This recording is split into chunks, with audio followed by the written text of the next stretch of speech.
This one is slightly different than the previous one, so let's look through this one, but we'll do the same 4 steps. So our first step is we got to figure out the mass. Okay, so figure out masses. Right, okay, so our initial mass of the rocket is this guy. So our initial, that's MI, right, is 21 kilograms. Our final mass, this is the one that takes higher math, right, is going to be the difference between this, because this fuel is inside that rocket. When it burns up, we're going to have 21 minus 16, which is 5 kilograms. Right, and then the fuel mass is 16 kilograms. And I'll always be pretty straightforward with you on that. I pretty much word the problems. You can see when you look at that page of example problems, those are the actual wordings of the test questions. So this is our initial mass right there. This is our final mass. And this is the fuel mass that we're going to use to calculate the thrust in the next step. Okay, so the next step is let's figure out the thrust. So force times time, mass delta V. Remember that mass has to be not this, but the fuel mass, right? So force times, and now it's tricky, right? It's 0.820 kilograms per second. So remember, the thing you do with that is you say, okay, it's per 1 second. So put in, if they say kilograms per second, put in 1 second there. And that's why this one's slightly different. All the other steps and all the rest of it are exactly the same, right? But there's a lot of difference. Maybe. All right, and then we go, how much mass? Well, in 1 second it burns 0.82, so 0.82 kilograms, right? And then our exhaust velocity is 730. It's got to work, right? Meters per second.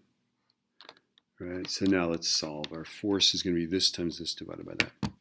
So 0.82 times 730.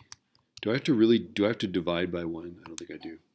So 598.6.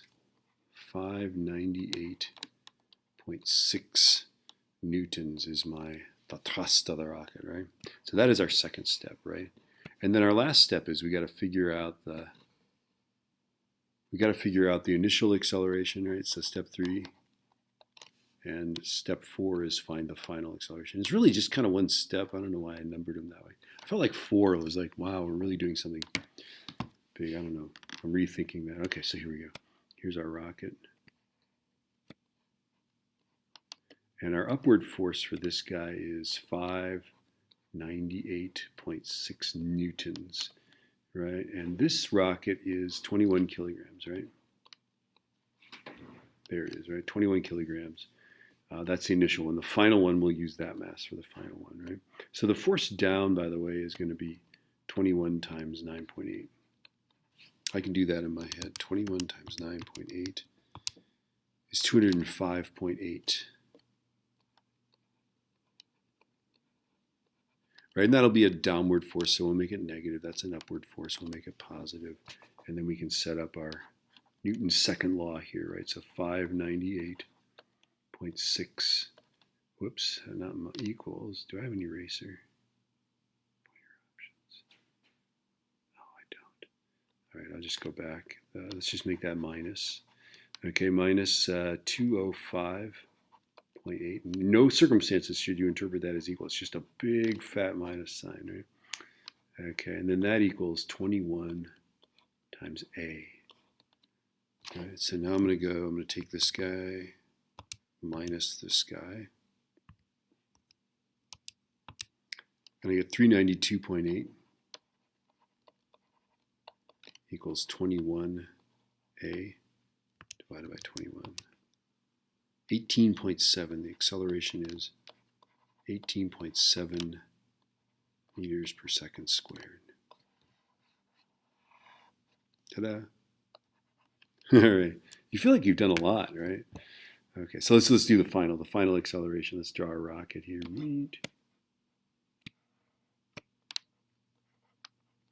The force upward is still 598.6.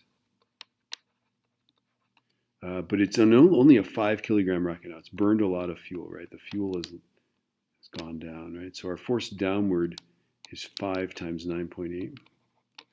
So we got a 49 Newton force down. I better check that, right? It'd be sad if I'm, there we go, yeah, 49 newtons, right? So these are the forces. This is positive, this got to be negative. And now we can set up our Newton's second law. Are we ready for this? So 598.6 minus 49 is equal to 5 times A. Okay, I can do this. I'm so lazy though. I'm going up arrow with my calculator. I've got the 598.6 minus, I can't even type 49 in. You went up arrow for that.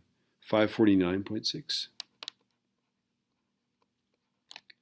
equals 5A divided by 5, 109.92.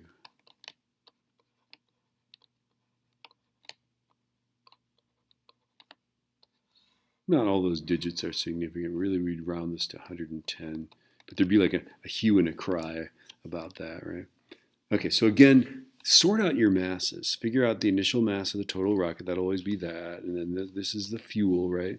And then the final mass is the rocket minus the fuel. That's the key thing.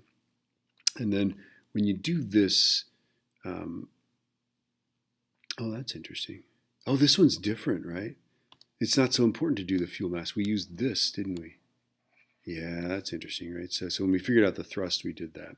Okay, good enough. Sorry for the emphasis there. All right, good enough.